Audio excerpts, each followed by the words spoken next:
up, dudes? It's Gaz, and welcome back to the Warframe video. So, with all these double credit weekends coming up for the 10th anniversary, I wanted to make a updated Profit Taker guide for 2023, because the last video I made on Profit Taker on this channel was about 4 years ago.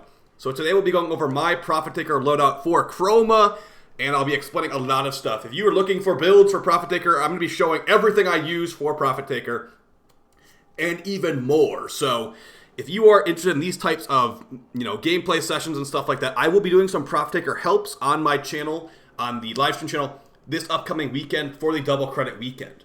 Now, I know we're getting more than just one over like the next month or whatever, but I have a feeling Deviri will come out next week, so I'm not really looking to do Profit Taker when Deviri is out, unless there's just really nothing to do in Deviri. Additionally, there's other frames you can play for this, but I'm using Chroma for a multitude of reasons. One of them being he's really easy to play because he's extremely tanky.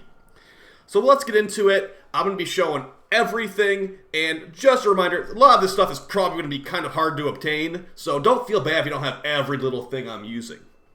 So let's start off with the first thing that might be a roadblock already you're getting thrown in front of you. So, Elite On-Call crew members. This is going to require rank 10 with Railjack Command Intrinsic. Get to the bottom rank right here, Stronger. Crewmates are available for recruitment from Ticker. So you can min-max this a lot. But for me, I don't really need to min-max it that much because I don't actually care. This crew member you're going to call down into your Profit Taker mission, and this dude is going to shoot at the Profit Taker with you sometimes. Now, the AI for it is unreliable at best. It will mainly be destroying trash ads. So depending which special passive you have given your crewmate, or rather you can't give it to them, they just randomly roll with it. The one I've gone for is on kill. It will heal myself and nearby allies for I think 50 per second. And it's constantly getting trash ad kills, so you're always going to having that 50 health regen per second. Now, I have the Keewar on my elite crewmate just because I don't like switching it. I don't want to forget it if I'm doing a normal mission. The Keewar is not very good for the Profit Taker, as I believe only the direct impact damage is going to be giving you damage numbers from that crew member. But the crew member with the Zaw is very good for clearing out trash ads, like I said, giving you constant health regen. If it decides to actually shoot the Profit Taker, it can even help you cover more elements, because the Profit Taker is really just Simon Says for elements. If it has a heat icon on its forehead, do heat damage to it. If it has a corrosive icon on its head, do corrosive damage, so on and so forth. That's how you're min-maxing your build for Profit Taker, is making sure you cover as many elements as possible, as quickly as possible. So that's going to be a lot of what we're highlighting today. And also big damage too. That's why Chroma is extremely helpful. He has a massive damage buff. For this set, we actually even have a Power Strength, Invigoration, and Archon Shards. So we're at 600% Power Strength on Chroma. You really just want to go as crazy as possible because it makes your bullets from your gun do more damage, and you're going to phase through these elements even quicker. So, enough rambling about little passives and stuff like that. I'm going to show you the build I have on this guy. So if you want to go exactly what I have Hoba, who is, I've made videos on him before, but his passive is killing enemy, heals all nearby allies by 500 over 10 seconds. I have a little bit of an on-call crew member problem where I just have so many of them. Some other decent passes for this. You could potentially go for the one that gives like crit chance for rifles or crit chance for pistols. Some people like to use the Tenant Cycron for this. Some people like to use the Synapse for this. I was testing out the Synapse, just, I don't know, I like the Zaw more personally. But yeah, these guys can give you technically more crit chance on your crew member. And also, you want to go for the min-max stats of 5 combat, 5 endurance. The reason you want high combat is because it just makes it do more damage. And endurance means it's going to have more shield capacity and health. And this dude will be getting shot at by the Profit Taker, so you do want to make sure it is as healthy as possible. If you can get these stats without the Elite On-Call, it would not require rank 10, but I'd say if you're going to be spending the credits and all that, just go for the good stuff and get a Hoba like this. Like I said, you technically could go for crit chance on rifles, but let's not dwell too much on Hoba. Hoba's build for the Zaw, though, is going to be what you're going to want to try and replicate to some extent. So we've got Corrosive and Cold. So for my loadout, I am covering literally every element besides cold damage. So the way I can get cold damage is by calling in my Necromech. My Necromech's Arcwing gun is modded differently than my normal Arcwing gun I call on missions. And also Hoba has you could put some cold damage on there as well. I have every element but cold. The way that my mod config is, I have to either have everything but cold or everything but heat. And of course, you have teammates and all that. It can be helpful to cover more elements here. So the build on Hoba is corrosive and cold on the Czar. If you want to min-max it further, you can go with the Synapse, which has base corrosive. By the way, this arcane doesn't matter right here. And this is a Toxin Czar. Again, I could min-max this more, go for like a Magnetic Czar. I have a Radiation Czar technically too, but I'm very happy with the clear time. So yeah, number 1, Elite on Call. I just want to get the most annoying stuff out of the way first because I'm sure a lot of people don't have this, but you really should have this until they nerf it. All right, moving on to some of the frame stuff here. We're going to go to the arsenal and start talking about elemental coverages and what kind of rivens and the Chroma Build and all that stuff, what you should be going for potentially. All right, so we're on the arsenal screen now in the dojo. And the big thing here is that you want to just jam as much power strength as possible on Chroma. And also, our helmet ability of choice is extremely important for this config. Now, I know I have an Invigoration right now, but this will still work even when you don't have an Invigoration with this exact setup. So, the Nourish ability from Grendel was massively buffed when Grendel got reworked. Now, what it will do is it's going to give you a viral damage buff for all weapons. It will also give your teammates a viral damage buff, including your on-call guy we just showed. So, everything will do viral, so you don't need to mod any weapons for viral. You can it will jam viral on top of what you already have. So, for example, the build we were just looking at on Hoba, where he had corrosive and cold, he's also going to have viral. He's going to have viral, corrosive, cold, and then the Czar has base blast damage too, so he's also blast damage. So if he shoots at the Profitaker, it's going to phase most elements there. So, another reason you jam all this power strength is because it's also going to give you an energy multiplier. With this much power strength, a 7x energy multiplier. So that's per second. And we're using the Zenerek Focus School with this loadout, which gives you 5 energy regen per second when using the ability, I think it's called Wellspring. 5 energy a second for 30 seconds. So multiply that by 7. We're regenerating that per second, and it also works for our teammates too if they are affected by Nourish. So we don't really need to mod for energy here. Even with negative efficiency, which we would normally have without the Invigoration for strength and efficiency, this will be regenerating so much energy per second that you will be able to recast your abilities no problem. But the big things we're going for here are duration and strength. Strength is going to scale how much bonus viral damage you get from Nourish. It's also going to scale Chroma's other abilities too. The big one you really care about here is the 4th ability, Effigy. It's not going to scale with strength, but when you place this down when the Profitaker dies, this is what doubles the credits. This is why Chroma is basically a built-in credit booster. Let's see if I can find a quick instance of that here. We can also talk about phase skips and stuff like that at the end. Okay, so here we go. So the Profitaker just died. I'm going over to it, and basically, it's a gigantic spider. Think of like the thorax or whatever it's called for a spider, where the web would come out. That's where you want to put your Chroma Effigy. It will like dance around a little bit before it dies. Just place it right behind it, and then boom, your credits are doubled. So 250k, that will get doubled again at the end of the mission for some reason.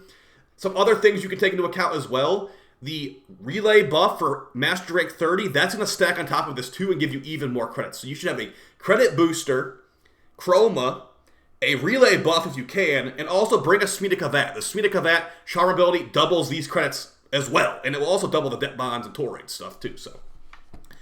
That's what you want to do. That's why Chroma is really nice. And of course, like I said, you can play other speedrun frames too, but I like to play Chroma. He's very easy and very tanky. So with that strength buff, we're going to be going for his Elemental Ward ability, which is going to give us increased holster damage. So we're swapping weapons so much to cover every element here. This is going to be really nice with the Toxin Elemental Ward. When we change weapons, 210% damage buff. Not like we really care about that as much because we have a 1600% damage buff from our Vex armor, but, you know, we have to have this ability because you can't... Well, do you want me to keep his first ability? No, we're going to keep this. So make sure your energy color is like a greenish color to get Toxin. This also gives you increased reload speed, which will be very nice for our Zenith, because we're going to be using the Zenith to basically do some animation cancels.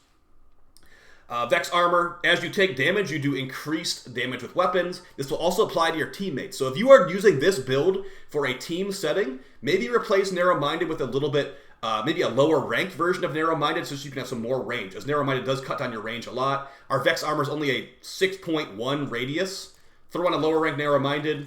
Now it's a 10-meter radius, so as long as your teammates are within 10 meters of you, almost 11, they will get this big damage buff as long as you have recast it. Chroma's buff, Vex Armor can be recast. Elemental Ward cannot be recast, but thankfully all three of these buffs, Nourish, Elemental Ward, and Vex Armor, have the same duration. So that's handy, but yeah, you can only recast Nourish and Vex Armor. So Elemental Ward just an awkward one out. Another weird thing about Chroma is that plus duration mods make him get more reload speed from Toxic Elemental Ward. So we do have a little bit of negative duration on here with Transient Fortitude, but the reload speed buff's not as important, unfortunately, so I didn't really care about that as much. Everything else here, we have a triple Umbra Forma, Chroma, and Vigorous swap on switching. So basically, we just want to make sure we're hitting as much damage as possible, as often as possible. So whenever I switch weapons, big buff from Vigorous swap, big buff from Holster Amp, big buff from Elemental Ward swap. So we're getting about like another 500% damage thrown on there as well. Now this Vigorous swap only works for us, and of course, if you don't have the Invigoration, you could easily throw on Prime Flow in this slot to go to 830 energy. That will make it so your crazy Nourish Zenith energy regen is going to be going nuts. You're going to have a full energy bar, no problem. It can be nice with all those magnetic procs. Another nice thing about Zenith, though, is you get a free ability cast every minute. That can be nice to get your Nourish going so you can keep your energy regen going. All right, we're getting bombarded by rockets here, so we definitely want to make sure we have some kind of tank increase. We have triple Umbra Forma, but we're still getting completely, like, we're getting focused on by everything and the gigantic boss. So as much EHP as possible. If you have Grace, I found Grace to be one of the best for this, as you're taking constant damage. On health damage, 9% chance for 6% health regen per second for 9 seconds. We're seriously getting like bombarded here by damage. So we have a ton of armor and a ton of health, so we can just regen really fast. On top of that, Hobart regen gonna be really nice. All right, let's start going over the weapons now too. So it's going to really depend what kind of rivens you have and what weapons you have available to you. But as you can see, we have almost every element available to us. So on our Zenith, I'll show you the builds in a second. Let's just go over every element we have. On our Zenith, we have Gas, Electric, Impact, Puncture, Slash. On our Tenant Diplos, with base magnetic damage, we have Impact, Puncture, Slash, Toxin, Radiation, and Magnetic. So all that stuff, those might look like tiny numbers, but remember, we're jamming another 16 to 100% damage onto this. So those numbers will actually be pretty respectable in mission. And we've got the Exodia Contagion Zaw with Vargeet Tujai, Plague Aquin, and Plague Keewar. There's more min-max Zaws for this. This is the one I use, and it works great. But basically, just want to go for as much crit chance as possible. This one's going to have Impact, Puncture, Slash, Heat, Viral, Corrosive, and the Contagion Zaw Arcade actually has built-in blast damage too. So you can throw this when it has blast damage. So, as I said, we have every element but cold. If I could change that corrosive heat to corrosive cold if I wanted to, but I technically have cold damage on my Mausolon as well. The Mausolon is the Arcwing gun I've been using to call down. We have radiation cold on this instead. So I technically could call that down, but this does have a cooldown in mission, so keep that in mind. All right, let's start going over these builds. By the way, I have 4 Archon Shards for increased ability strength. We're at 600% power strength right now. All right, so the Zenith, the reason I'm using the Zenith is because it can shoot through the pylons that are generated by the Profit Taker when you are entering Shield Pylon phase. Now, I'm going to give you a warning right now. If you are like really DPSing this thing hard, you can sometimes DPS it so hard it bugs the fight out and you will skip a step. I don't know if I have an exact clip of that here, but basically, if you see the Profit Taker's legs heal after it like should be dead, or after it should be next phase, you probably phase skip and you're not going to get bounty rewards. That's the problem. You might kill the Profit Taker faster because it's not going to do the second pylon phase, but you don't get bounty rewards because you killed it so fast. It's not a Nintendo mechanic, it's the buggy game we play. At least you're not getting screeched at when you go on the Orb Valis, right? So, you know, it's nothing you can do about it. Just keep killing it as fast as possible. But yeah, the Zenith is going to shoot through those pylons, so after it generates them, let's see if we can get a quick clip here. You will seriously clear this thing out really fast with this loadout, guys. There's another quick... okay, here we go. So, the Profit Taker releases the pylons. You use the Zenith's secondary fire. You can shoot through the pylons from across the map. And it's a one-shot from a very far distance. This is why you use the Zenith. I believe the Ogress can also do that. The Akuva Ogress with the Augment Nightwatch Napalm. But I'm not looking to do that. And the Zenith is working very well. Now, the Zenith is a login reward, so you might not have it. But yeah, we've got Gas Electric, and you know you could use an Elemental Riven here. I'd say multi-shot elemental. Those pylons are objects, so crits are not going to work on them. That's why we want to jam as much damage as possible. But if you're playing Chroma, you should have enough damage that's not going to matter. So going crits to shoot the Profit Taker. A little bit of fire rate on here just so you can spam more bullets. This is just a kind of a placeholder mod. You can throw on some other stuff there too. Tactical reload. This will make it automatically reload while holstered. Very nice for just spamming bullets and never actually having to normally reload. Speaking of normally reloading, we have Fractalized Reset. Sometimes you're going to want to use the alt fire mode really quickly, and this will let you reload really fast because the Zenith is going to require a reload when you exit the semi-auto mode. So very nice here. The Profit Taker is a Corpus, so Beta the Corpus is going to be nice, especially the Bane mod, or the Prime version, rather. And just like an Eidolon fight, status chance does not matter. So go for the 90% elementals if you can, and don't mod for status chance, as it's not really doing anything for you. You might notice we don't have Serration or anything like that on here, because Chroma's ability is giving us so much damage. This is going to be a drop in the bucket with how much damage we deal. So if you're looking for a min-max Riven, you don't want plus damage, technically, if you have Chroma. All right, moving on to the Diplos. This is going to be one that's going to be having a base magnetic. It's a Tenet Lich weapon, and again, we have Prime Expel Corpus. The Profit Taker is a Corpus, so if you have this, go for it. The arcane we're running on here is Cascadia Overcharge because a lot of the other options aren't even going to do anything, to be honest. So once your overshields are active, plus 300% increased crit chance, you could just might as well just not even have what they call like an arcane in this slot because, yeah, it's just not going to really matter. But the big thing here is just as much elemental coverage, and you want some fire rate. So my Riven has 2 elementals on it. That's very nice, as it just lets you free up some mod space. And again, we're not modding for status chance, as you can see. As much 90% elemental as possible. We want crits, and a little bit of fire rate is nice too, just to spam out more bullets. As far as the Exilus mod, I put Lethal Momentum on here. Seemed fine. Nothing's going to really make that big of a difference. This thing already has automatic reload while holstered, so this should add on top of it at least. But yeah, you don't really need it. This thing is pretty much always constantly reloaded. So yeah, magnetic, 60% magnetic roll on that. And then for the Keewar Zaw, of course, you can do this on pretty much any Zaw, as long as you have similar parts to mine. So I got Vargeet 2 Jai. Let's see if I can show you another type of Zaw that would work for this with a different kind of config. Okay, we got Vargeet 2 Jai. We got the Bala right here. This is going to be very similar. The Vargeet 2 Jai, Pei, and Bala, very similar, going to be very good for Contagion. We got the Robvi Zaw with similar parts as well. We got Vargeet 2 Jai, Sikala, and Robvi. You basically just want to go for as much crit chance as possible. And we got a one-handed version of the Robvi here, Vargeet 2 Jai, Pei, and Robvi. I think that's all the Contagion Zaws I have sitting around. Oh no, I got a Plague Kripath Rapier one here too. Vargeet 2 Jai, Plague Aquin, Kripath. So basically just Vargeet 2 Jai and like whatever like pretty fast grip you can find. And it's going to work for pretty much anything. It really comes down to what rivens you have. This is actually not even an ideal riven right here. I've got plus crit damage, plus attack speed, and plus melee damage with Maya's Infested. Not really ideal, as this has no elemental on here. And also, you might notice my build is not as min-maxed on my Contagion. This thing does so much damage, it doesn't even matter. But yeah, if I was to like go a little bit more min-max, I'd take this status mod. Like I said, status doesn't matter. And we put on like this mod, because that's a little bit more elemental damage. It goes from 60% elemental damage to 90% elemental damage. And again, we have no base damage besides my kind of bad riven. So the thing is here, since we have a very high crit chance Zaw, with just Sacrificial Steel, we have over 100% crit chance, so we're getting that 4.6 crit multiplier all the time.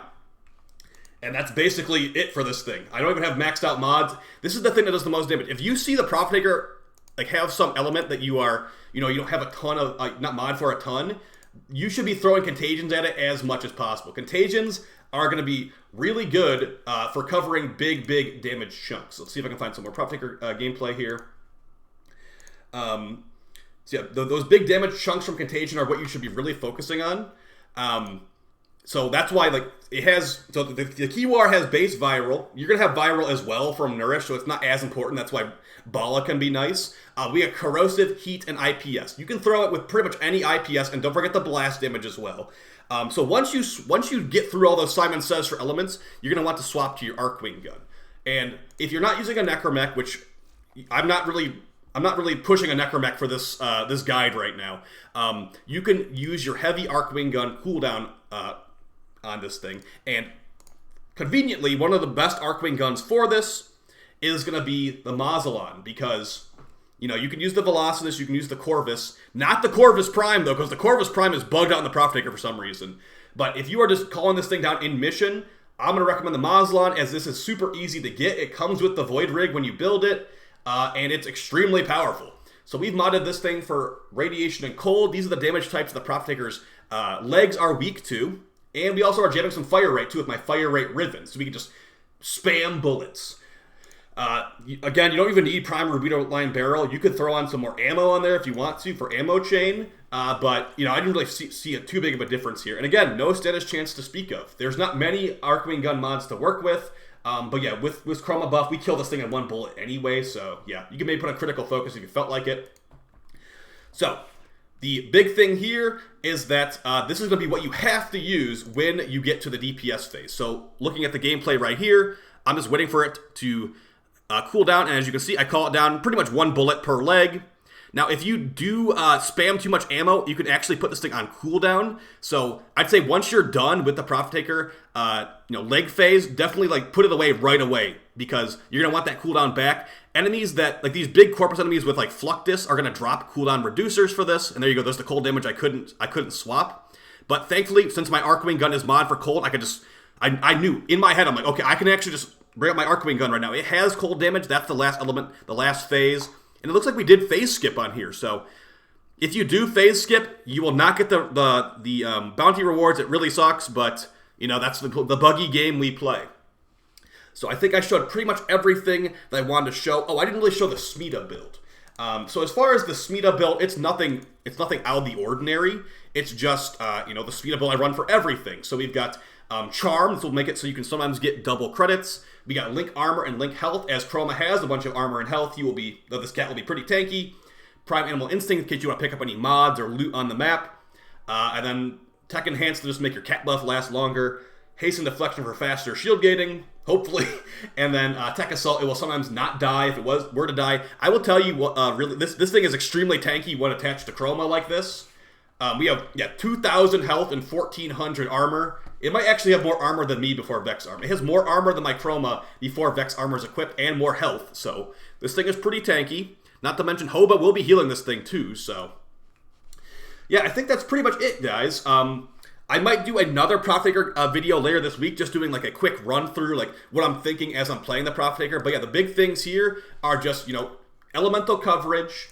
Trying to just like make sure you're not wasting your time. A big thing is Arcwing gun cooldowns and not wasting your time. If you are on Arcwing gun cooldown, you can call on your Necromech if you have a Necromech, and that will let you technically shoot the legs. But again, the Corvus Prime for some reason has a wonky hitbox on the Profitaker's legs, so I'd say Velociraptor might potentially be better there. Mausolon's okay too, but the normal Corvus can shoot through the Profitaker quite easily. So hope you guys found this video fun, helpful. Let me know if you have any tips or anything that you'd like to suggest in the comments down below. And I appreciate all the support, guys. I'll see you in the double credit weekends. Oh yeah, don't forget to mute the game when you go on the Orb Valis.